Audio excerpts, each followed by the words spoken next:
Hello friends, welcome to Shanmithan Yazhini channel. இன்றைக்கி நம்ம சேனலில் என்ன பார்க்க போகிறோம் அப்படின்னா, மதுரை ஸ்டைல் பிடிக்கருணக்கிழங்கு புளிக்குழம்பு தான் பார்க்க போகிறோம். வாங்க வீடியோக்குள்ளே போகலாம்.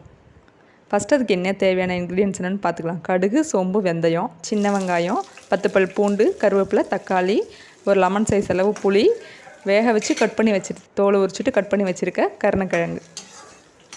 ஃபஸ்ட்டு நம்ம தாளிப்பு கொடுத்துட்டு கடுகு, வெந்தயம், சோம்பு இதெல்லாம் போட்டு ஒரு தாளிப்பு கொடுத்துட்டு, அதுக்கப்புறம் வெங்காயம், அந்த பூண்டு 10 பல் சொன்னேன் இல்லையா, அதை நல்லா இடிச்சிட்டு அதோட சேர்த்து வதக்கிக்கோங்க. கருவேப்பிலையை சேர்த்து வதக்கிங்க. இந்த மாதிரி வதங்கி வந்ததுக்கப்புறம் இதோட தக்காளியை ஆட் பண்ணி அதையும் நல்லா வதக்கி எடுத்துக்கணும். அதுக்கப்புறமா அந்த நம்ம வேக வச்சு உரித்து கட் பண்ணி வச்சுருக்க கருணக்கிழங்கையும் அதோட சேர்த்து அதையும் நல்லா வதக்கிக்கணும்.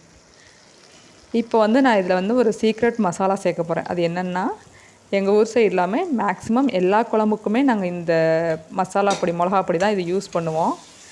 இந்த மசாலா பொடியோட ரெசிபி வேணும் அப்படின்னா கமெண்ட்டில் கேளுங்க, நான் கண்டிப்பாக உங்களுக்கு ஷேர் பண்ணுறேன். இல்லைனா அந்த மசாலா பொடியவே ஒரு வீடியோவாக உங்களுக்கு நான் இதில் யூடியூப்பில் அப்லோட் பண்ணுறேன். இப்போ அந்த மசாலா வதங்கினதுக்கப்புறம் நம்ம ஊற வச்சுருந்த புளியை கரைச்சி சேர்த்துட்டு அதோட தேவையான அளவு உப்பு சேர்த்து அதை நல்லா கொதிக்க விடணும். கொதித்து அந்த குழம்பு நல்லா எண்ணெய் பிரிஞ்சு மேலே வர அளவுக்கு அதை நல்லா கொதிக்க விட்டு இந்த டெக்ஸ்சர் வந்ததுக்கப்புறம் அதை நம்ம அடுப்பை ஆஃப் பண்ணிக்கணும்.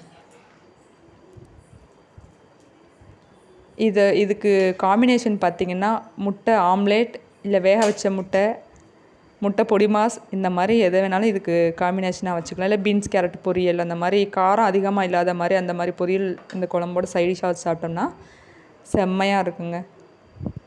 நீங்களும் வீட்டில் கண்டிப்பாக இந்த குழம்பை ட்ரை பண்ணி பார்த்துட்டு எப்படி இருந்ததுன்னு கமெண்ட்டில் மறக்காமல் சொல்லிவிடுங்க.